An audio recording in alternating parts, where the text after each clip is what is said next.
Zoinks! Like, hey, Scoob, did you hear Nikki Blake is hosting a Scooby-Doo panel? No! Yeah!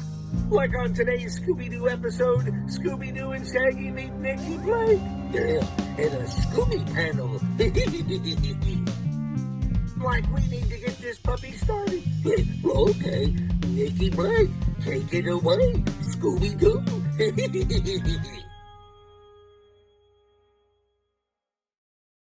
On today's episode of the Scooby Panel, Nikki meets Mark Norman, podcast host and author of the book Zoinks, the spooky folklore behind Scooby-Doo.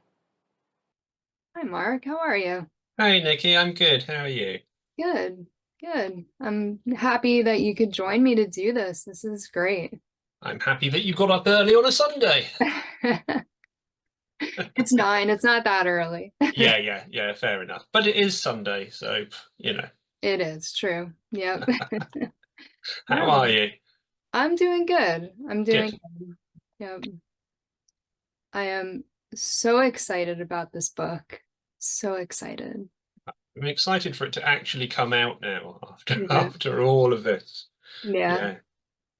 And from what I've seen, there's been amazing feedback. I mean, a lot of people are excited. So I hope that you got a lot of pre-orders. I hope so. I don't have any kind of sight of that particularly because the publishers deal with all of that side. So I don't really know, but certainly people have been excited for it for it's kind of way too long now, really, because you know it's books like this don't write themselves very quickly. Right. But obviously you start promoting way before you finished writing to try and generate interest, and everybody's been like, get on with it. So it's at the stage now at pre-order where it's just reaching the exciting part, I think. Yeah, but people seem keen, which is really nice. Yeah. So can you tell us about yourself? Sure. So I am a writer and a folklore researcher and many other things as well. I work part-time for the library service, but it kind of all interconnects really. So I'm the creator and host of the Folklore Podcast, Lean the Wrong Way, which you can see on my screen behind me, unless you're listening to an audio version of this, in which case you can't, but believe me, the logo is there. So I started the Folklore Podcast in 2015, which was the same year that my first book was published as well. It was a kind of coming together of interests in a way. And this was a time, for those of us who are a little more advanced in years than others, where podcasts weren't such a big thing as they are now. And I really kind of started it as a bit of a hobby, really, because I wanted to listen to podcasts that dealt with folklore and tradition and superstition and things like that, not necessarily the paranormal, which is a slightly different thing, but just kind of traditional folklore and beliefs. But there weren't any. About 6 months before I released my podcast, Aaron Mankey had released Lore, which is now a massive podcast, but at the time we'd released fairly close together. But his show was more kind of campfire storytelling style, whereas mine is more about the study of the material and interviewing other people who work with material and that sort of thing. So I really created it because there wasn't a podcast looking at that kind of thing, and I thought there should be, because I wanted to listen to one apart from anything else. So it was supposed to be a hobby. It was not supposed to be something that I'm still doing 10 years later nearly, but because it hit at that time where podcasts weren't as big a thing as they are now, there were fewer of them. I guess it picked up a fairly significant audience fairly quickly who kind of stuck with it from the beginning. So I thought, well, I'm just going to try this and see what happens. But now as we're approaching 2 million downloads kind of 10 years later, and we have a really high global ranking in the podcasting world for the show, it was like, okay, it became a bit more of a hobby really from that. But that's good because it feeds into the other things that I do as well. It feeds into my writing, and it feeds into the whole kind of networking side of it, I guess. The same as, people who are fans of Scooby-Doo have their own networks and feed into those things too. And really, I've just started to, I suppose, infiltrate your world in a way. Well, that's great. Congratulations on 2 million downloads. That's awesome. It's scary, but yes, thank you. How did you get into writing, and what made you decide to write about folklore? Well, I've always been interested in folklore and the paranormal.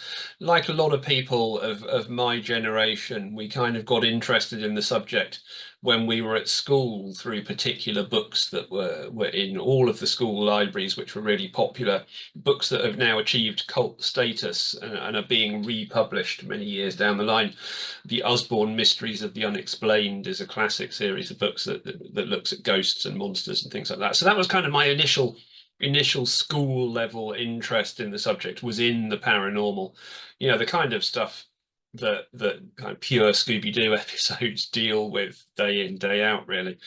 At the same time as I got older, I became more interested in the kind of the thinking behind it. So the social aspects, the psychological aspects, but also the kind of local history and heritage side of this sort of thing for the area that I live in.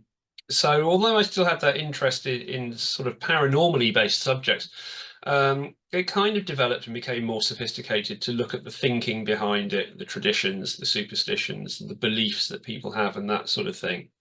So that's how my kind of interest moved across time. As far as the writing's concerned, I'd written little bits and contributed to magazines and things. I'd never kind of thought about writing as a career opportunity or kind of on a book level scale necessarily. But around the time that I'd launched the podcast, as I say, my first book came out 10 years prior to that was when I first started researching and writing that book. I'd been in a kind of local collection of material in the library, a special interest collection looking at local ghost stories. And whilst I was there, I'd found all of this material from a folklorist who has long since passed away now, who collected material about ghostly apparitions of black dogs, which was the subject of my first book. Kind of think The Hound of the Baskervilles, that sort of thing. And she'd amassed a load of material and also had got kind of 3 unpublished draft manuscripts of a potential book on the subject, which lots of people had tried to get her to publish, and she never had. So I found all this really interesting. So I'd spoken to her, the executor of her literary estate, and got permission to work with this material and to look to publish it. At the same time, a lot of it was out of date. The language was not what we would call readable in today's modern language necessarily, because she'd been collecting this material from the kind of 1950s through to the 1990s. So there was a lot of work to do to bring it up to date and to rework the material and to add my own material in with it. But that all formed the basis of my first book, which got a publishing contract just very fortuitously from being at the right place at the right time with somebody else who was working with a publisher and introduced me to them, and they were interested in the subject. And it kind of moved on from there, really, and that was a really good experience, and I enjoyed it, and the book is still popular. Again, it's quite a niche subject, so there are other books that deal with it, but not in a kind of full book study like this one is. So that had garnered some interest, and it kind of grew from that, really. And writing for the podcast and writing for publication kind of sit alongside each other, I suppose, now in a way. And what is your relationship with Scooby-Doo? Are you a fan? Oh, who isn't a fan? Let's be honest. It's been running for long enough now that most people really are. So my relationship with Scooby is different to a lot of your listeners and followers' relationships, I suspect, because I'm not in the US. So my access to the show as an audience member that it was aimed at originally, so at the right age to start watching a cartoon like Scooby, was pretty limited, because we had the first 2 seasons of Where Are You? which played in the UK at the time that I was growing up, I guess, because I'm kind of a child of the 70s and 80s as far as children's television is concerned. But outside of that, there wasn't a lot really. So I suppose it was constant kind of repetition of those early episodes that kind of ingrained it into the brain for me. But then obviously it deals with subject matter that I'm interested in, and again, as I've had access to more iterations of the franchise and more episodes of the show, then you start to realize the sophistication behind it and how it works with that material. So it's not necessarily always in a good way, but just how it works with the material, and you realize there's so much more. So yeah, definitely a fan of the show and always have been, despite the fact that most of the characters are actually really annoying when you think about it in different ways. I know this might be a contentious subject for some, but when you stop and think about it, all of the characters are flawed for different reasons, and they are more or less annoying depending on the character and how you kind of associate with them. One of the things I talk about in my book is the fact that the main characters of the show are essentially drawn from the commedia dell'arte. So you go back to the sort of 15th century Italian theatrical makeup of the commedia dell'arte. It's the same combination of some of those characters that you see in most sitcoms and group-driven dynamics of shows, both here and in the US. And you think about the fact that Scooby came out of Dobie Gillis, which is a sitcom with a similar makeup of characters. They all stem from this way, and most of those characters are also flawed in some way, but you don't focus on that necessarily. I mean, later versions of the show did interesting things with it. Mystery Incorporated, for example, tried to make certain things very much canonical, whereas they hadn't been before. So they deliberately set out to make Fred autistic, for example, which is something that most shows you wouldn't think about. But they did it very cleverly, and they did it very well. So you relate to the characters in different ways, and that helps to draw you into the show, I guess. I mean, for me, the material that they're working with is as important, if not more important in some ways than the characters. But as a whole package of stuff, then yes, absolutely. I have Scooby-Doo figurines on my shelf, and I'm definitely a fan of the show. Yeah. Do you relate to one of the characters more than another? Yes. And Guess one? which? Oh, have a guess. What do you think? You don't know me that well yet. I don't, but I guess I'm gonna say Velma. Yep. Yeah, spot on. Absolutely. Okay. Yeah, definitely Velma. Velma is for me the strongest character, and also I guess probably the least flawed of all of them, if you're going to look at it in terms of that kind of makeup. So yeah, Velma all the way for me. Yeah, and well, she would be happy to sell your books in her bookstore, so perfect. Yeah, absolutely. I think the Crystal Cove Spook Museum's gift shop would be perfect, to be honest. Yeah.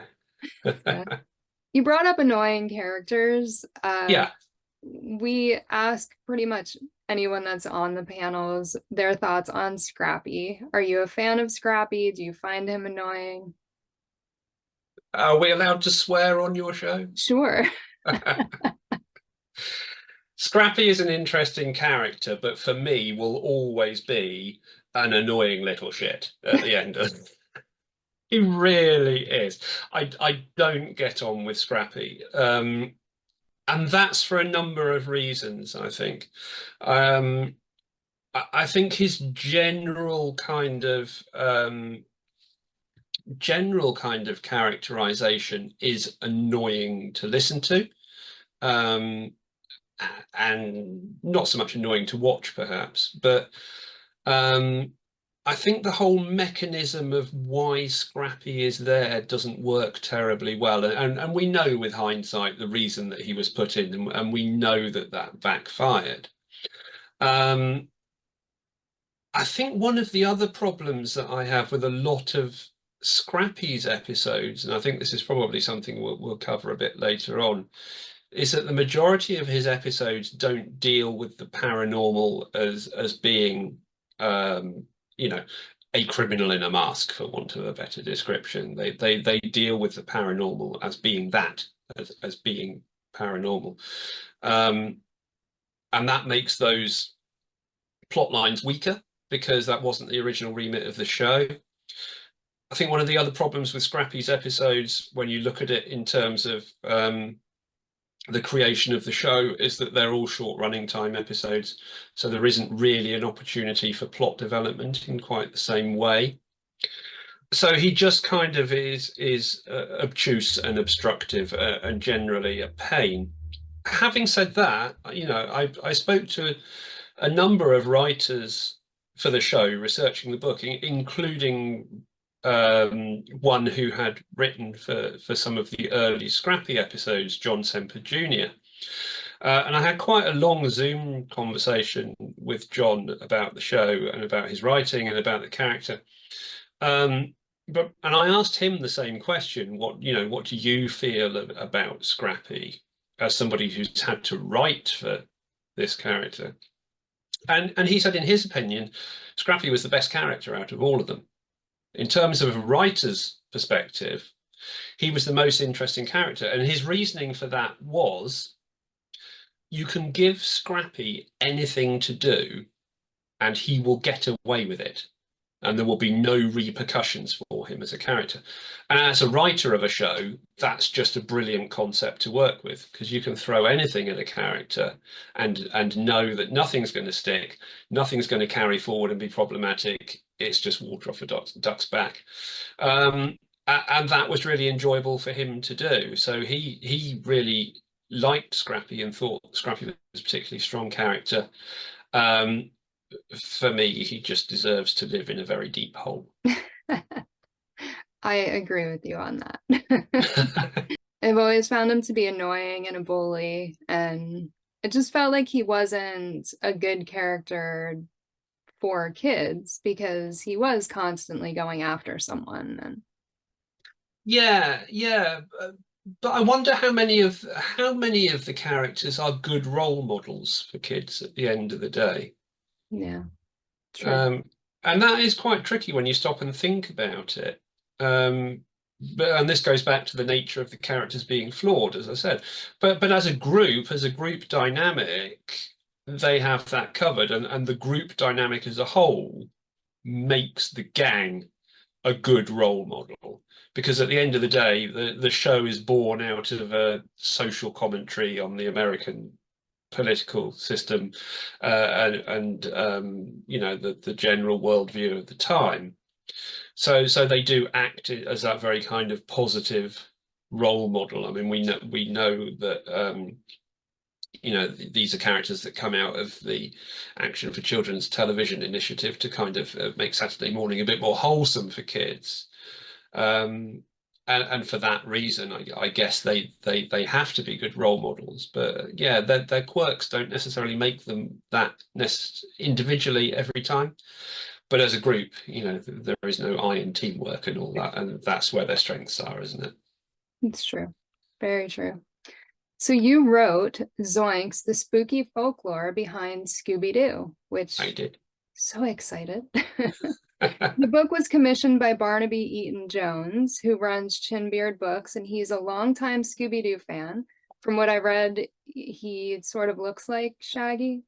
He's a little bit like Shaggy after a good meal. Yeah. He wouldn't mind me saying that because that's how he describes himself. Can you tell us the process that you go through to commission a book, and how did this specific book come to be?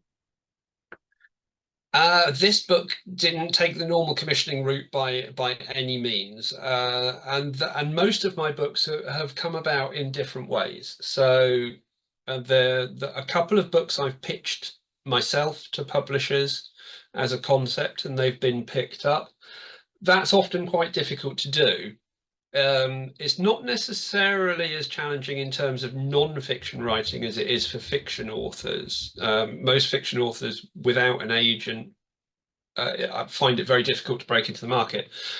non-fiction, because there are fewer people who profess to be experts or whatever on particular subjects, it's slightly different. At the same time, traditional publishing has always been quite challenging to break into. But I would refer you back to what I said earlier about having a podcast that has quite a large audience, and publishers love authors who come with a ready-made audience, because it saves them money on a marketing budget, because they know that people have already got people who are likely to buy books. So that kind of has worked in my favor. So I've pitched a couple of titles to publishers and had them picked up. I've been approached randomly by publishers who know my work and what I do, and I've been asked to write books, particularly, again, I suspect because they know that they'll get a bit of traction from the first go. This one's slightly different because this is the first time that I've worked in a crossover in the genre, if you like, between folklore and something else. And pop culture specifically was not an area that I've worked in before. I suspect, well, I more than suspect, I know that it's an area that I will be working in again in the future. And it's been hugely entertaining and fascinating to do. But this one came about by a really random method. I had no intention of writing this book. I hadn't even considered writing this book. I was actually reading a book about The Wicker Man, the film, and about the production process behind it. So I used to work in television, so I'm quite interested in the production process behind films and shows. And I was reading a book about The Wicker Man and about the various kind of myths about The Wicker Man and the production behind it and all of those sorts of stories. And there was a throwaway sentence, and I can't even remember now, without going back to the book, what the sentence said. But it was something along the lines of wondering what it would have been like if Mystery Incorporated had investigated Summerisle and the goings on around the Wicker Man. And I thought, oh, that's an interesting concept. And from that, I thought, yeah, I wonder what would happen if you looked at the ways in which the things that Mystery Incorporated investigate are actually reflected in the show when you look at it from a real world myth and legend and folklore perspective. Somebody must have written that. That would be a great book. So I had a look, and nobody, it turns out, had written that at all. And I thought, oh, maybe I should consider writing that then. This is, I'm a big fan of nostalgic children's television, as many people will tell you. I'm quite happy to bore people with trivia facts about old kids' TV shows. And at the same time, I work a lot with folklore, and I thought, well, that'd be an interesting crossover. And I happened to be at a local writers group meeting, and one of my author colleagues there works with Barnaby, because so Chinbeard Books is now also part of a bigger publishing organisation called Andrews UK, which are the distributors for Zoinks. So Barnaby works with pop culture in the main. He's written for television in the past quite a lot. He's done a lot of stage work. He knows a lot of people, and is endlessly fascinated and very knowledgeable about the subject. And the companies that he works with hold the licenses for some shows that aren't made anymore, like Robin of Sherwood is one. So new novelizations of Robin of Sherwood, for example, are put out through Barnaby's connections. And an author friend of mine writes for Robin of Sherwood. She's an expert on Robin Hood, and she writes some of the novelizations for the new Robin of Sherwood stories. And she said, oh, you should talk to Barnaby about that. He loves Scooby-Doo. He picked that up like a shot. So I did, and she was right. She'd made an introduction. I knew of Barnaby, but I didn't know him at the time. And he said, yeah, absolutely. I would, I like to publish things that I want to read. So I would definitely take that on. And it kind of went from there, really. And it was really just that seed of an idea at that point. And from there, it's just a lot of work and a lot of staring at a TV has been involved. That's great. Why did you choose Zoinks in the title as opposed to one of the other catchphrases? The short answer to that is I didn't. The publishers titled the book, not me. At the same time, it's quite interesting that they chose that. I've not spoken to them about it. I suspect it's because if you take all of the catchphrases, so either Jeepers or Jinkies or Scooby's general kind of uh-oh catchphrase, or Zoinks, we can ignore Fred, he hasn't really got one. I mean, they tried to use hold the phone, but it didn't work terribly well. There isn't much else for him. I guess Zoinks is the most well-known. And I suspect that it's that kind of reason that they went with. But it's also, and again, this is something I talk about in the book, interesting that that is the only one of the catchphrases that isn't a real word. I mean, it is now, adopted as a real word through pop culture. So you'll find it as a real word. But it was created for Shaggy. The closest we have in terms of the etymology of it is Zoinks, which is a kind of medieval term which comes out of zounds and gadzooks and all of those kinds of non-blasphemous contractions for words. Jeepers is the same. Jeepers Creepers comes out of a non-blasphemous version of Jesus Christ. That's the thing. Some people would argue about Jinkies. And I do address this in the book because Professor Hatecraft tells Velma very plainly in Mystery Incorporated that Jinkies is not a real word. But it is, and we can prove him wrong on that point because I've tracked it down to a very obscure campus newspaper in the States in the 1930s in relation to a fire truck.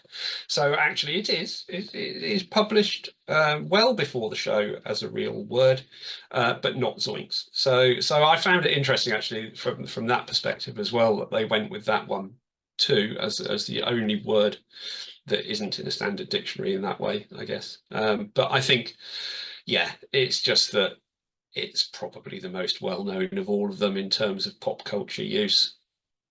It definitely fits the book title for sure. And it sounds like you have done an insane amount of research for this book to have looked up if Jinkies was ever used. You get me onto an idea and you've got to pull me away from it. It's like it's like a pit bull. Yeah. Yes, the research process has been let's call it extensive because that's probably a politer word than some people would use for it. So I have it on my other monitor actually. I have this giant spreadsheet which covers my research for this show, which is, let's have a look, is 575 rows long. So that is every episode of every version of the show from Where Are You? First season, first episode, through to just before Velma, which was where I drew the line. I didn't draw the line because everybody hates Velma. We'll just make that clear at that point. I drew the line purely because new things come out all the time. And if you don't actually put a hard stop on a writing process, you will never finish a book because you'll always want to add more material. So that was my stop line. So there's this ridiculous spreadsheet, and I'm very happy for people to look at it if they're really that way inclined. So it has every version of the show and the kind of TV, film versions, those sorts of things as well, in chronological order, with the title and what the main villain or the monster in that show is, and a very basic kind of 1-2 sentence plot line for the show just to remind me what it was about, and then a column for all the folklore that's in that episode. And this is color coded based on whether I've watched it or not, because it's quite tricky in the UK to access some of these. There are ways and means of getting a lot of them, but there are still things that are not been able to access. So it's color coded based on whether I've watched it or not. And then from there, I kind of collate it down into themes, which the different chapters in the book address as well. So, so there's quite an extensive amount of research kind of there in terms of the folklore. But then when you're writing and you start to put this together, then you latch onto these little things that you think, well, everybody knows about vampires, and everybody knows that vampires can't see their reflection in a mirror, all of this sort of thing. So we don't need to cover that. So instead, we cover why that is the case. Why can vampires not see reflection in the mirror? So you talk about that kind of folklore behind it rather than the actual thing. We know about werewolves, but so you talk about why werewolves are killed by a silver bullet. In terms of folklore, that's rubbish. They're not. That comes out of Hollywood. And then you pick up on all these little things, which are the things that people don't know, and you focus on that. And sometimes that just leads you down some very, very strange rabbit holes. It sounds great. It's such a different way to look at Scooby-Doo. Yeah, that was my intention, because, the show has been running for long enough that there have been lots of there's lots of fan fiction. There's lots of stuff looking at the show as a show, but there's very little that looks at what's happening in the episodes as a concept. And the concept of Scooby-Doo has remained largely unchanged for 55 years. You get odd crossovers where you have Kiss and WWE wrestlers and, whoever else, Laurel and Hardy, cropping up in episodes. You have episodes that work in a different way now and again. You have spin-off things. I think Cartoon Network did a Blair Witch parody with the characters, which is absolutely fantastic, and I do mention it very briefly in the book, but it's outside of that remit of the show. And the original remit of investigating what ultimately turns out to be a crime that uses the paranormal or monsters or those kinds of aspects, that has remained largely unchanged over all this time. And for that to be the case, there's got to be a lot embedded within it that makes sense to us, the audience, as people. And that's what folklore is all about. Folklore is all about why people engage with these sorts of things and what meaning they get from it. So it explores all of that, what all of these repeating things mean to us as people. So if I look down, like, my first few rows of the spreadsheet, which is the first season of Scooby-Doo, Where Are You? Then, I've got full moon, witches, things glowing in the dark, white-sheeted ghosts, penitential ghosts, cursed lands, family curses. And these things all come up time and time again. But culturally, why do they keep coming up? It's because they have meaning for us. Otherwise, we wouldn't want to keep engaging with the show in the same way. Outside of the fact that it's a cartoon and it's entertaining and all of those things, there's much more to it than that. And that's the stuff that you don't necessarily realize that you're thinking about when you watch it. Yeah. How long did it take you to write the book? I think I started researching this during the plague period. So I guess probably it must have been 4 years from start to finish. The first part of that mostly being quite a lot of viewing and collation of material before actually sitting down to write stuff up properly. Because it's only once you get all the themes together in one place that you can start to make sense of which episodes of the show sit next to each other in terms of what they're exploring and how you start to interpret that. So yeah, round about 4 years, I guess, from start to finish. You spoke to a lot of different people in the industry that worked on Scooby-Doo. Were they receptive to the idea of you exploring the folklore behind Scooby-Doo? Yeah, absolutely, they were, but I mean, on different levels. So some of the writers I approached with particular questions. Um, there's an urban myth about the makeup of the characters of Scooby-Doo, which we tend to refer to as the Five College myth or the Five College Consortium myth, that all of the main characters of Mystery Incorporated are based on American educational colleges, which is untrue. But I thought that there were some references in the show that kind of drew on this urban myth as an idea. So I tracked down one of the writers who'd written that particular episode in Mystery Incorporated, actually, and contacted him and said, "Did you do this intentionally?" And ironically, he wrote back and went, "No, actually, I'd never heard of that. It was purely coincidental." But at the same time, there are lots of people who have worked with folklore material very specifically. And I keep coming back to it, but Mystery Incorporated is probably the best example of that. Which is how I ended up having Mitch Watson, one of the showrunners for Mystery Incorporated, to write the foreword for the book.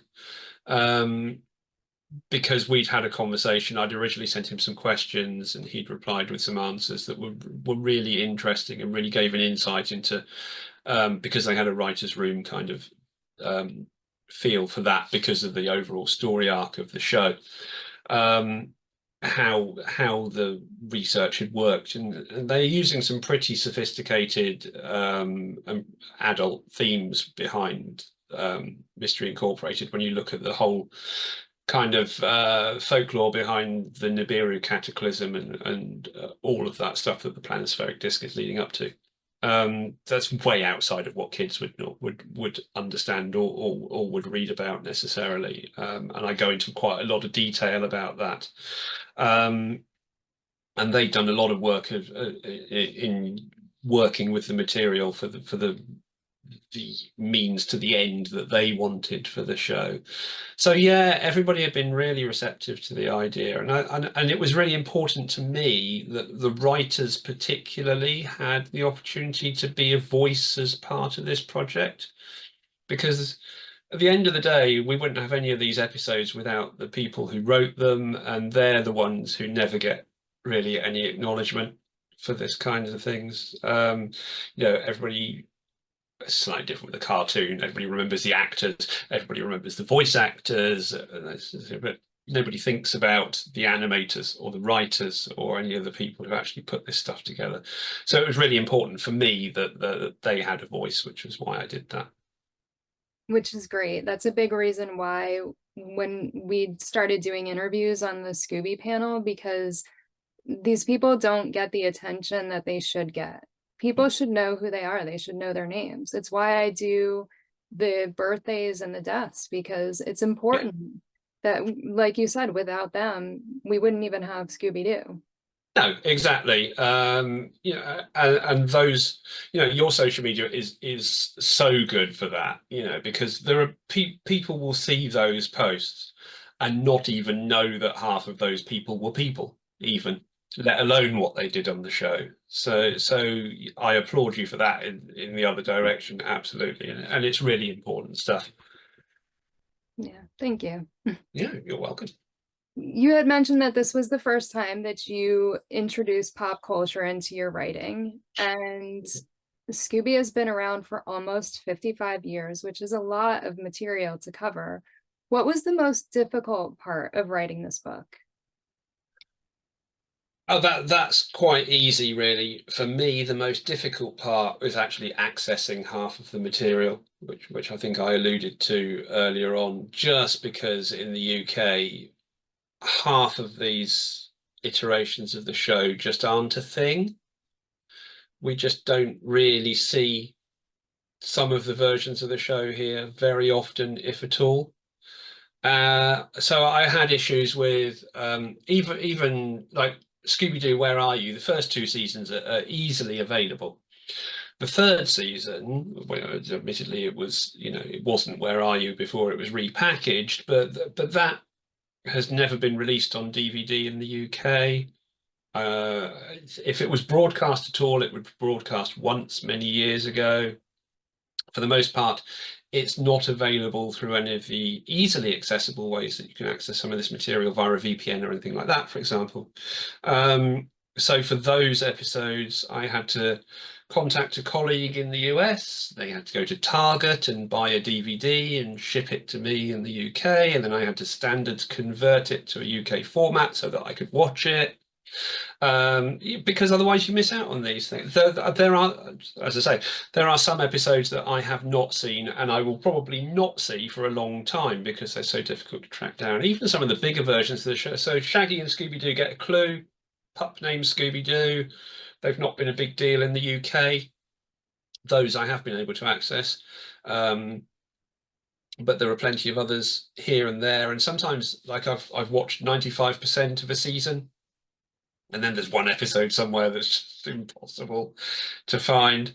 So one day, because my goal is to turn the entire spreadsheet green eventually, which might lead in time to a second edition of the book, possibly if I put some more material in. But even so, for my own peace of mind, and because I suspect that I'm going to end up being somebody who becomes known for working with this material in this way, because this has been such a stupidly big project, that I feel I owe it to myself and probably to everybody else as well to actually complete the spreadsheet.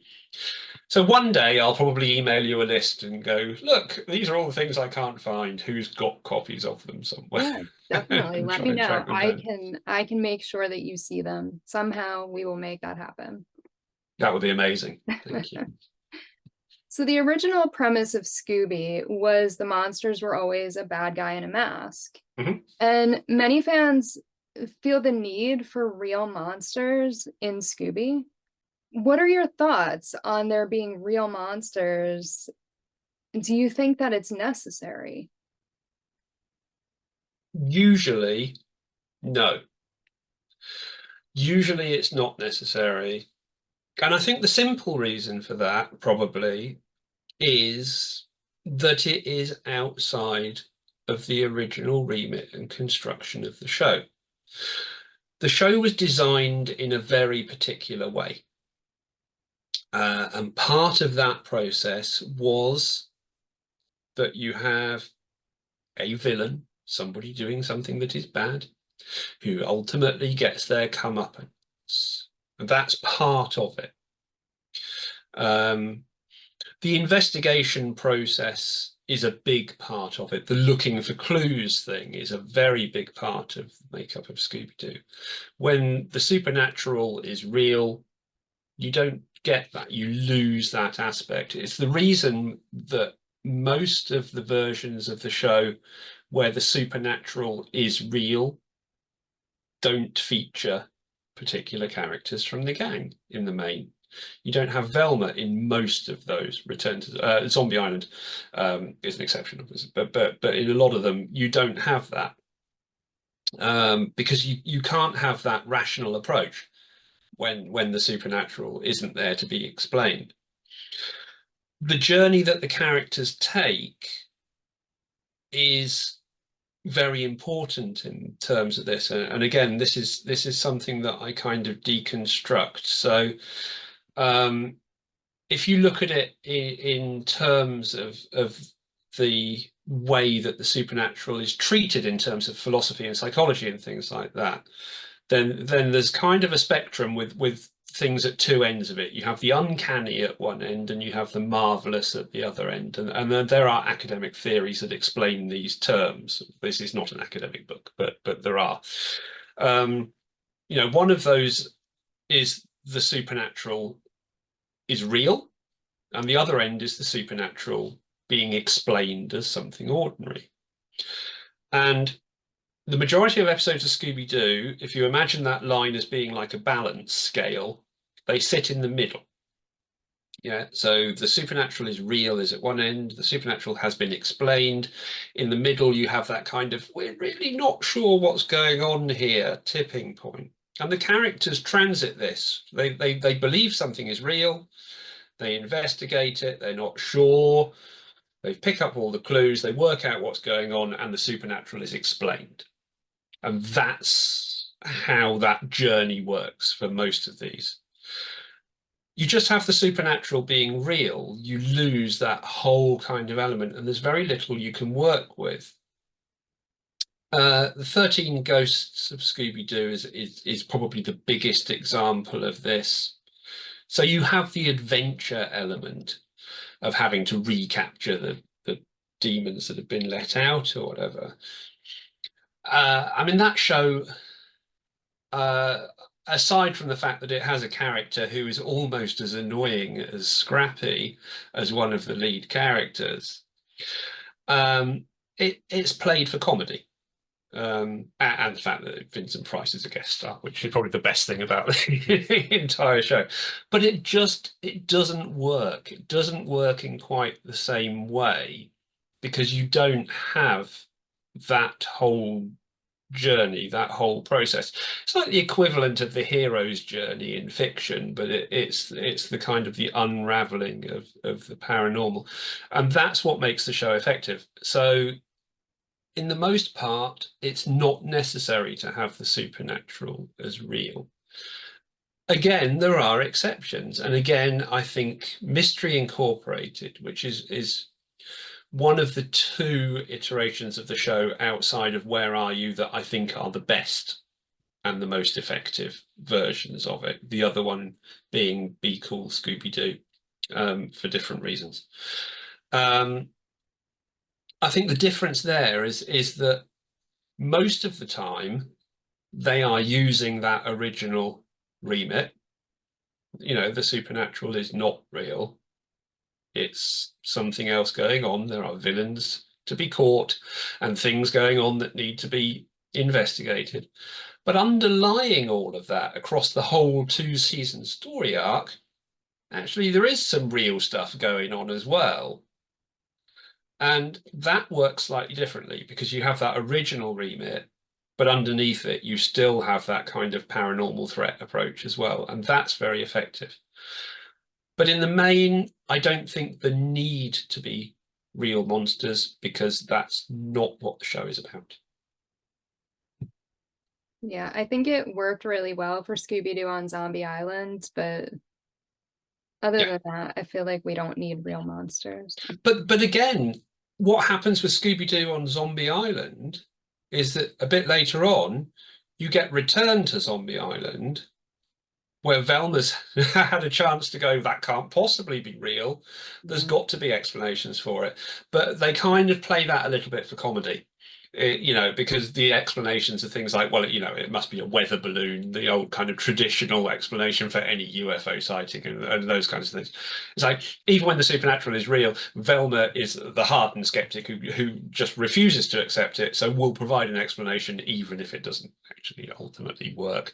But they still revisit that concept and try and explain it, even though it's in the first package, it's worked pretty well, as you say. Yeah. Yeah. What is your favorite or most interesting piece of folklore that you discovered in Scooby-Doo while researching the book? That's a really tricky question, I think. It's kind of like asking which is your favorite pet or your favorite child or whatever. I think it's really difficult to answer that in quite that kind of binary way and say it's a particular thing. Because over the course of the show, it's dealt with such a wide range of stuff. And it's dealt with it in such a wide range of ways. Sometimes well, sometimes not very well, sometimes somewhere in between. That I think it's difficult to pin it down. What I have found particularly interesting is actually not the folklore that's in the show, although there is plenty there to explore, obviously. It's the folklore about the show that I found probably one of the most interesting things to highlight, because there are particular pieces of folklore about the show that everybody knows. Yeah. You know, Shaggy is a drug addict. Velma is gay. All of these kinds of things. They've been addressed. I address them as well in the book, obviously, perhaps in a slightly different way from time to time. But they've been addressed very well. So I look at other things like the 5 college consortium myth, which isn't so well known. So I've looked at that. The fact that everybody says that Scooby's name was invented by Fred Silverman on a plane flight, which I think is unlikely, and I talk about why I don't think that's the case. Whereas, you know, every meme about Scooby's name references the fact that it comes from Frank Sinatra's scat singing and that Fred Silverman was responsible for that. So I kind of try and deconstruct why it's not quite that straightforward.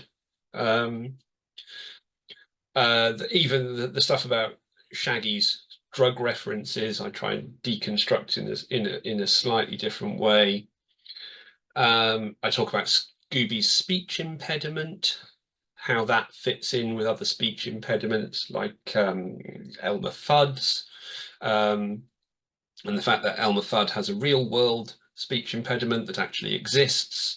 Scooby has not got a real world speech impediment. It doesn't exist, but it has since been named by real world speech therapists for particular reasons, and those kinds of things. So that, well, I think was really interesting, because that's the stuff about the show that people think they know about but don't, or don't know about at all. But there's a lot of folklore behind it and a lot of urban myth behind it. And the whole of the first chapter, before we even talk about the show's characters and the monsters in that way, the whole first chapter of the book looks at exactly that. It looks at urban myths about the show and the way that the show came about, and which ones might be true and which ones might not, and which ones are partially true, perhaps. And I'm sure plenty of people will disagree with my analysis of it too. But hey, you know, if everybody was right all the time, we'd have nothing to talk about, would we? It's true. And you're not ever going to please everybody. So you do what you feel is right and put that out there, and you'll at least have half the people on your side. I think the danger of working with any popular pop culture franchise is that there will always be people with a far more in-depth knowledge and very firm opinions, which may be right or may be wrong, but arguing the toss is, as long as it's done in the right way, is all part of the entertainment of it all. And yeah, I mean, we had a brief conversation with somebody on the social media platform that was formerly known as Twitter about the hyphenation of Scooby-Doo, for example, you know, but it's all done in good fun. And I do talk about the hyphen in the book too.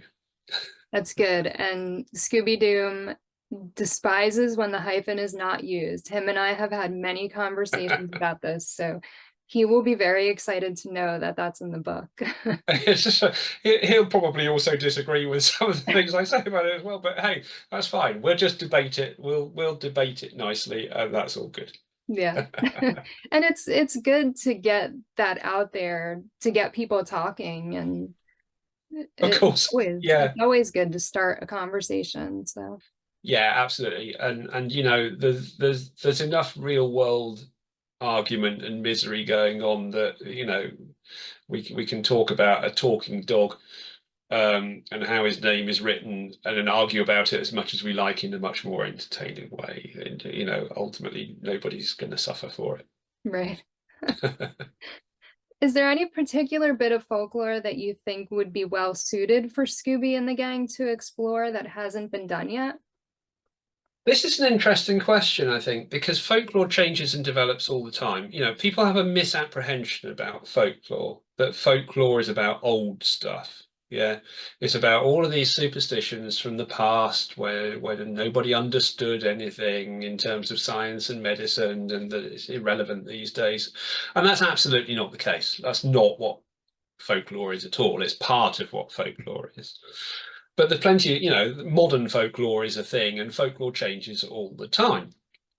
So there are a few things that I think would be good. I mean, some have been dealt with a little bit. So I talked earlier about apparitions of ghostly black dogs, spectral black dogs, have been the subject of my first book. They come up once or twice in the show. There's a robot version of a hellhound. There's a couple of, but nothing that's been treated in very much detail in terms of the actual idea of ghostly black dogs in folklore. And you know, I got a 75,000 word book out of that subject, so there's plenty that you could deal with, and I think that might be quite a fun one, because apart from anything else, you're pitting a dog against a dog, and that's you know, equal terms. That's pretty good. There's folklore that has come out in more recent times through creepypasta and those sorts of areas, which I think would be quite interesting. I suppose Slender Man is a prime example of that, which can be looked at. But now we see more, and this is only just emerging, happening with AI. And I do address AI because AI has been dealt with a few times. There are a few kind of computer crossover episodes in different ways, but artificial intelligence particularly has been dealt with, excuse me, in terms of smart home technology. Shaggy and Scooby-Doo Get a Clue deals with smart home technology. That there are other episodes that deal with it as well. But developments in the way that AI is going now, I think, would be rich to be explored. So there's the concept of Lobe. I don't know whether you know Lobe as an AI concept. Lobe is the name given to a particular kind of semi-horrific looking female form that appears in some AI art. Kind of very pale complexion, reddened eyes, slightly scary looking. I think a bit like the kind of the creature crawling out of the well in The Ring, kind of a bit like this. And Lobe originally, it is said, if you believe the story, came out of an AI prompt that was given by, I think it was a Swiss artist a couple of years ago. The point being that Lobe has spread, in air quotes, through AI art. And this woman appears in various AI generated art, whether the person creating the prompt has asked for her to be there or not.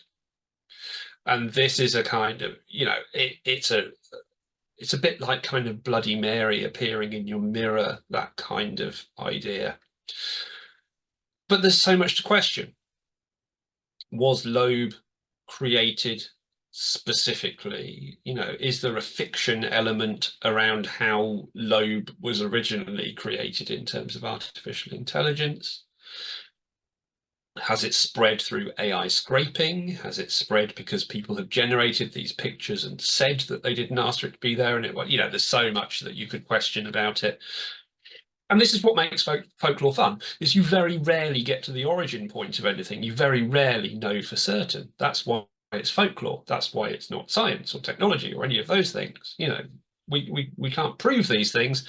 That's not the important part. I always use Mystery Incorporated when I give talks about folklore as being the difference between paranormal investigators and folklorists. Paranormal investigators and Mystery Incorporated, they set out to prove that something is real or not real. When we deal with folklore, we don't care about whether something is real or not. People have reported seeing a ghost. Great, okay. So we take that story and we go, okay, this happened. Why did it happen? Why did they have that experience? Why have other people had similar experiences? How do these things all fit together? What does that tell us about us as people? We don't go, that's a ghost or that's not a ghost. That's irrelevant in terms of folklore. The same with you know, AI generated scary looking women in art. We don't care whether they were generated specifically for this purpose or whether they have just popped up at random. That's not what's interesting. How the story develops is what's interesting. So there's lots there, I think, that Mystery Incorporated could get their teeth into, for sure. Do you believe in ghosts? I believe in the concept of ghosts. That's not the same as saying, do I believe that ghosts are people who were once living and are now dead and are coming back to haunt us? I believe ghosts are very many things, but I certainly believe that ghosts are a concept that people engage with, and people have genuine experiences. What those experiences are is another matter. Okay. Was there ever an instance where the Scooby writers presented a folklore character or story and impressed you with their handling or interpretation of it? Yes, definitely. I won't go into too much detail because it forms a large part of one of the chapters of my book. But Scooby-Doo and the Witch's Ghost, Melissa Wilcox as a character, that whole aspect, on some levels, it's dealt with badly. And on some levels, it's dealt with really well.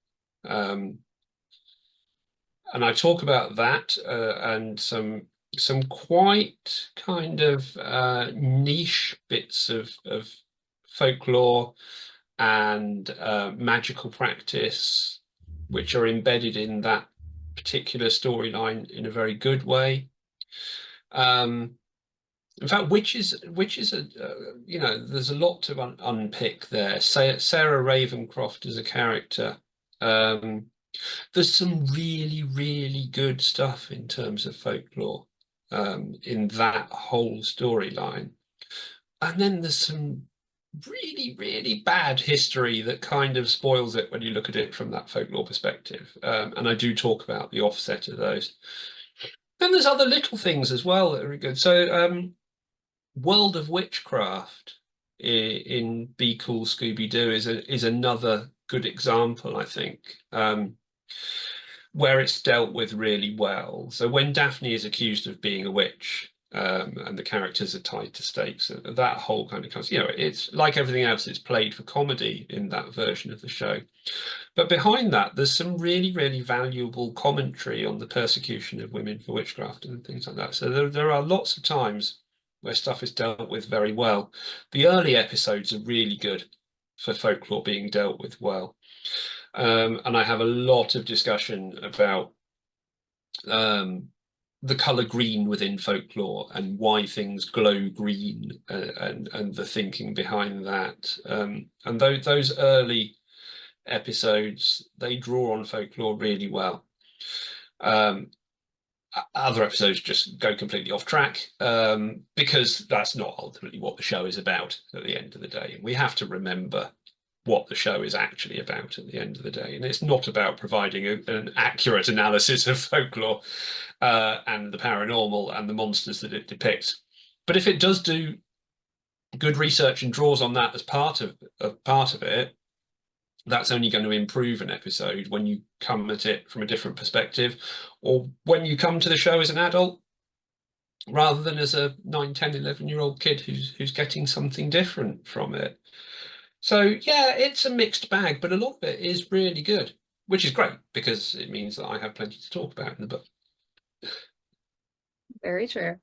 Yeah. What is it about folklore that captures people's attention? I think it's not about the folklore itself. So often, if you think about Scooby-Doo, we're talking often about the paranormal, or about monsters, or about ghosts, rather than about pure folklore. So what captures people's attention in terms of monsters and ghosts is monsters and ghosts as a concept. Kids love it, which is why it's in the show. Lots of adults still find it intriguing. What it is about folklore specifically, and most of the episodes have folkloric elements to them one way or another, is that folklore is vital to all of us as part of our everyday lives. We just don't think about it consciously. But if you stop and think about it consciously, you realize that it is. Because folklore is what gives us our identity culturally. It tells us who we are in the world. It tells us what the world around us means to us. Because folklore, if you think about it in terms of a language, is about symbols and symbolism. You take any item, a chair, a table, whatever. Those items are meaningless until we culturally give them meaning. So we will, we understand how things work culturally because of that. And that's what folklore is ultimately. It's about our sense of place, our identity in the world, what things around us mean to us. That's why we engage with it without realizing it all the time, and why it's actually important to everybody. All we're doing is bringing that idea out through a slightly more unusual mechanism than you would in an academic book on the subject, let's say. Do you have a personal favorite villain or Scooby-Doo episode? I don't think I can pick out particular villains. I think any character that Mark Hamill has had anything to do with is always going to be good. So Crybaby Clown's quite fun, just because he's such a fantastic voice actor. Yeah. And he's been in the show a couple of times in different ways. And in fact, there's a lot of accurate history about his life in the episodes set in Japan that he's in as himself, for example. I think I prefer to think of it in terms of seasons or iterations of the show as part of the franchise rather than individual villains or episodes. So Scooby-Doo, Where Are You? First 2 seasons. Scooby-Doo Mystery Incorporated and Be Cool Scooby-Doo are probably my favourite versions of the show. I quite like Scooby-Doo and Guess Who because it returns to that original concept of where are you after so much kind of faffing about with different things and different versions of whether the supernatural is real or not and what of that. And we know that in many ways. You've only got to look at the title sequence and realize they're replicating the original title sequence and going back to the original kind of newer version of but the theme tune in that way to see what they're trying to do. So I quite like that version in some respects, although some of the guests on it again are a bit Scrappy-esque in terms of being annoying, but we have to forgive that. But I think those are probably my favorite versions of it just because of the way that they deal with the material. Some people have said that they feel like the end of Scooby-Doo Mystery Incorporated is a lead-in to Scooby-Doo Where Are You? Do you agree with that, or is that something that you covered in the book? I haven't covered it, and it's an interesting concept, I think. I'm not sure that that's what they were trying to achieve, canonically speaking. Certainly, having spoken to Mitch about it, he didn't give any indication that that's what they were trying to do. He certainly gave indication that there were other things that they were most definitely trying to explore, Velma's sexuality being one of them. And it's an interesting idea. I mean, we have to kind of retrofit that based on the fact that one's set in Crystal Cove and one isn't, and that there are obvious differences there. But conceptually, it's intriguing as an idea, certainly, but not one that I explore. That could be for book 2. Maybe, we'll see. Was there a specific Scooby-Doo villain or villain type that was the hardest for you to find background lore on? Not as such. If the villain is using a costume or a theme or a concept that exists in terms of real world folklore or mythology, then it's no problem to find some information to talk about in that.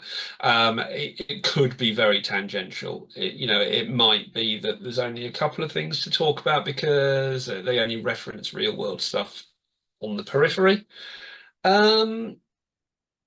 And obviously some of the villains are just pure inventions of the writers and they have no connection to real world lore as well. Those are the trickier ones because you then have to either ignore them completely and say, no, this is a purely, fictional episode that has no basis in real world stuff. It's just a plot device, just let it go as it is. Or you kind of tie it into other things and go, well, this is dealing with a concept that exists in the real world, perhaps. So if it's based on real world folklore or mythology, then it's fine to deal with. If it's a pure invention, then maybe slightly trickier. Do you think Scooby-Doo has earned its place within the world of horror and paranormal? Yes, absolutely. It's done that for a number of reasons, I think. It's certainly earned its place through its longevity. You know, you can't have a show that runs for 55 years and go, well, that's not, earned a place within this genre, because it just wouldn't still be here otherwise. I think it's earned its place because it did what it set out to do ultimately. So it provides entertainment and excitement and action for children through cartoon, whilst addressing those issues in the earlier versions of the show that it set out to address when it was first formed. So it's a slightly more wholesome form of entertainment than some of the characters that went before. Certainly not anymore. It's moved on since then, but then times have changed over the last 55 years. You know, we have to wait a long time before a character actually dies in Scooby-Doo, but then it does happen. So things have changed. In terms of horror and the paranormal, I think it's earned its place because more often than not, it depicts those things well in terms of both the way that the genre sits for fans. I don't think there's very much in Scooby-Doo in terms of horror and the paranormal that fans of particular types of horror or the paranormal would find objectionable. So I think if you're not upsetting the majority of people who like a genre, then you've done well. And I think ultimately one of the things that sits it really well within the paranormal community actually falls on the other side, not the believers, but the skeptics. So I did an interview recently for a podcast called Squaring the Strange, which is a podcast that looks at the paranormal and folklore and all those kinds of things, but from a skeptical viewpoint. Yeah. So it's like if Velma set up a podcast, this is what it would be. And we talked on there, and the hosts of that particular show talked to me about the fact that Scooby-Doo is very well respected within the skeptical community for the way that it investigates the paranormal. And I think that's quite a good accolade in itself. You know, these are people who are promoting critical thinking and scientific analysis and all of those kinds of quite highbrow things. And if they turn around and go, yeah, well, we're all fans of Scooby-Doo because of the way that they treat these things, then I think that's quite a good award to hold, really. So yeah, I think it absolutely has earned its place for sure.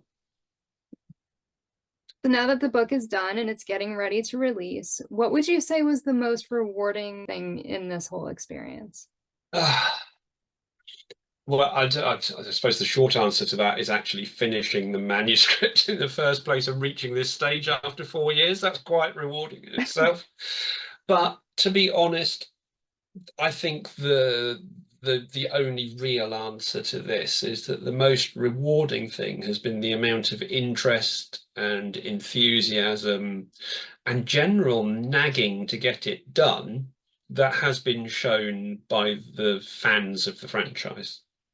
So there's been a lot of enthusiasm for the book coming out, which I'm hoping will generate good sales for the book, because I've got to eat somehow. But also at the end of the day, what I want is for people who are fans of the show to read the book and to enjoy it as a good representation of the show that we're all fans of. But at the same time, to actually turn around and go, do you know what? I actually learned quite a lot about the show that I didn't know. Not because they're not all super fans of Scooby-Doo, because lots of those people really are, but because I'm approaching the material from an angle that most of those people wouldn't be approaching it from and wouldn't be thinking about it from. maybe it will change the way some people view some episodes of the show. I don't know. That's not what it sets out to do ultimately. It'd be nice if it does. But for me, I think just the amount of enthusiasm for the project has been very, very rewarding. And now we're at the stage where I get the chance to chat with people like you, Nikki, and you know, talk about it in this way to a whole different audience, to the audience that I often, you know, talk to and lecture to and do all of those other things, which is brilliant. And it has certainly, for me, generated a new type of writing to look at in the future. I approach all of my writing in the same way, well, pretty much all. So whatever I'm writing about, whether it's a cartoon aimed at 9-10-year-old kids, or whether it's a much kind of more traditional subject, what I am trying to do is to approach any subject that I write about with enough research rigor that it would please somebody who is an academic. I'm not an academic in terms of, you know, I don't work for a university, I don't deal with the material in that way. I'm an independent researcher, but I approach these subjects with the rigor of academic study, but I write for a general audience. So all of my writing, I aim to be accessible in the first instance, hopefully interesting in the second instance, and certainly entertaining.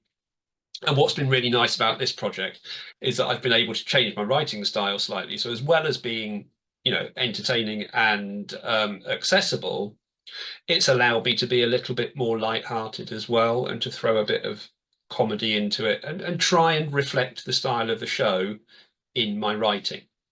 And that's been a lot of fun to do as well. And I hope people pick up on that if they've read any of my material before. I think they certainly probably will do.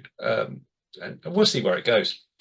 There are other future projects which will do a similar sort of thing. I know there's a lot of people that are excited about this book. I know a bunch of people pre-ordered the book. I pre-ordered the book. I'm so excited to get it. Yay! Wait. Is there anything else about the book that you want to share with us? Yeah. So the book is on pre-order for a little while longer, not very much longer, because it publishes on September the 13th. Perfect date. The perfect date, yes. Yeah, that's Scooby's 55th birthday. I'd like to say that I made the publishers put it out on that date, but I can't, because they chose themselves to put it out on that date for that reason. It's also a Friday, so Friday the 13th also fits in, which is it's perfect on every level. That's why it's coming out then. It's available on pre-order for a little while longer into August, and then it will be taken off pre-order. If you are pre-ordering it, then you are pre-ordering the collector's hardback edition, which comes with a set of collector's cards, which are a non-text spoilt version of the front cover of the book, and some of the illustrations from the book. So the illustrations have all been done by a really, really talented illustrator called Rihanna Winter, who I've worked with before. She by trade is a storyboard animator, so she works on things. She's done work for Pixar and Paw Patrol and Kung Fu Panda and those sorts of things. So she's trained in animation style. So she has, to avoid any conflicts of copyright and those sorts of things, you won't find illustrations of the characters in the book for obvious reasons.